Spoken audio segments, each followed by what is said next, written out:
Good morning. বর্তমান যুগে নিজেকে মানসিকভাবে সুস্থ রাখার একমাত্র উপায় হলো চোখে, মুখে আর কানে তালা লাগিয়ে নেওয়া। সব কিছু দেখতে নেই, দেখেও দেখতে নেই।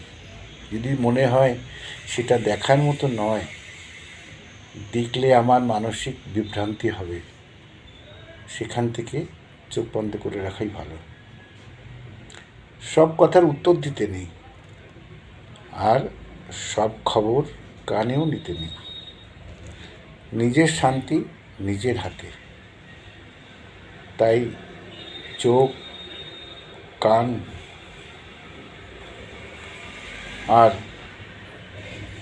মুখ বন্ধ রেখে চলাটাই খুব দরকার।